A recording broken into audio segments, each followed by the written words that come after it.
রাজ্যের যুব বিষয়ক ক্রীড়া, শ্রম, সমাজ কল্যাণ ও সমাজ শিক্ষা দপ্তরের মন্ত্রী টিঙ্কু রায়ের হাত ধরে উদ্বোধন হল উত্তর ত্রিপুরা জেলার ধর্মনগর মহকুমাধীন বরগুল আরাধনা সাংস্কৃতিক সংস্থা এবং তথ্য প্রযুক্তি দপ্তর আয়োজিত ২৭তম সাংস্কৃতিক মেলা ও প্রদর্শনী।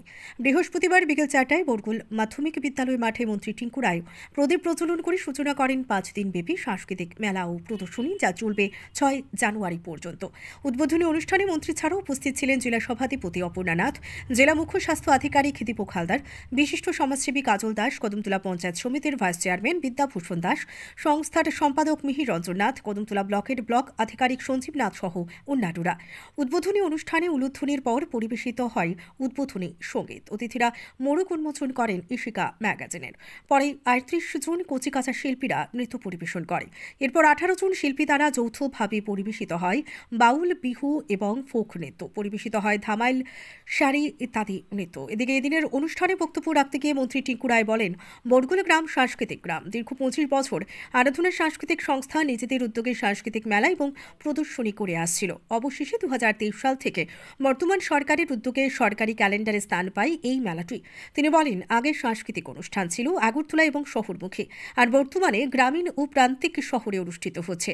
যেমন ধর্মনগরে হচ্ছে রাজ্যভিত্তিক যাত্রাপালা, কৈলাসহরে হচ্ছে অটল কবিতা, তেলিয়ামুড়ায় হয়েছে ধামাইল, কদমতলা সামাজিক হাসপাতালে বহু কোটি টাকায় নতুন দালান বাড়ি তৈরি হবে।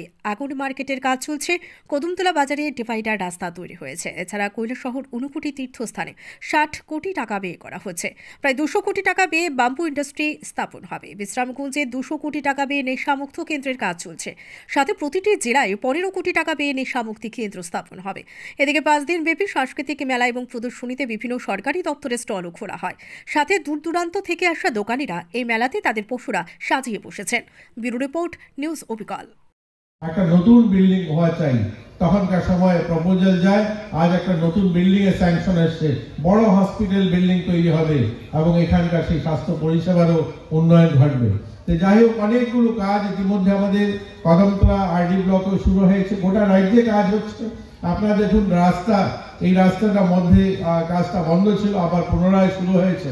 এই রাস্তাটা যদি কমপ্লিট হয়ে যায় তাহলে কদমতলা থেকে আগরতলা যেতে হয়তো ২.৫ থেকে ৩ ঘন্টা লাগবে। কৈলাসহর থেকে আমি প্রতিদিন প্রায় যাতায়াত করি আগরতলাতে, ২ ঘন্টা থেকে ২ ঘন্টা ১০ মিনিট সময় লাগে।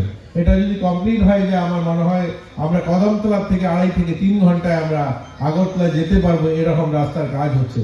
তো সার্বিকভাবে বলতে পারি আমাদের রাজ্য এগোচ্ছে, আমাদের কদমতলা এগোচ্ছে, আমাদের মেলাও এগোচ্ছে। আমাদের মেলাতে এবার অনেকগুলো দোকান এসছে। আমি আশা করবো এখানকার যারা নাগরিকরা আছেন সকলেই প্রতিদিন এই মেলাতে উপস্থিত থাকবেন।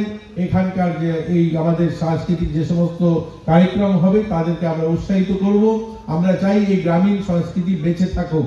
আপনারা দেখবেন নতুন এডুকেশন পলিসি এসছে, এখানে শিক্ষক যারা রয়েছেন তারা জানেন যে এখন বর্তমান শিক্ষা ব্যবস্থাটাও এরকম হয়েছে যে মানুষকে আত্মনির্ভর মানসিকতায় যেন গড়ে তোলা যায়, সেভাবে শিক্ষা পদ্ধতিতেও নিয়ে আসা হচ্ছে।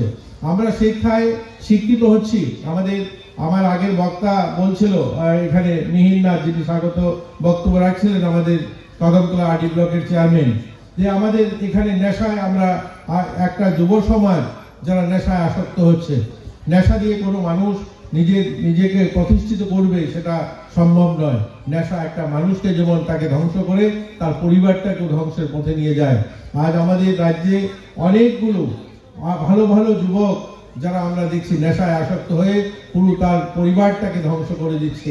এই নেশার থেকে বের করার জন্য সরকারি, আমি হয়তো মন্ত্রী হিসাবে বলতে পারি যে পুলিশ প্রশাসন কাজ করবে। পুলিশ কতটুকু করবে যদি আমরা সবাই মিলে এই জন আন্দোলনে নিজেদেরকে সামিল না করি? সবাই যদি না ভাবি যে আমি নেশা করব না, আমার পরিবার থেকে শুরু হবে, আমার পরিবারের কাউকে নেশা করতে দেব না, তবেই আমাদের এই আন্দোলন সফল হবে। আমরা চাই আমাদের রাজ্যে নেশা মুক্তি আন্দোলন শুরু হোক আমাদের যুবদের থেকে, আমাদের গ্রামীণ এলাকার মানুষের কাছ থেকে। সকলে মিলে যেন আমরা একটা নেশা মুক্ত সমাজ নির্মাণ করতে চাই। আমাদের সরকার তো দেখুন কাজ করবে।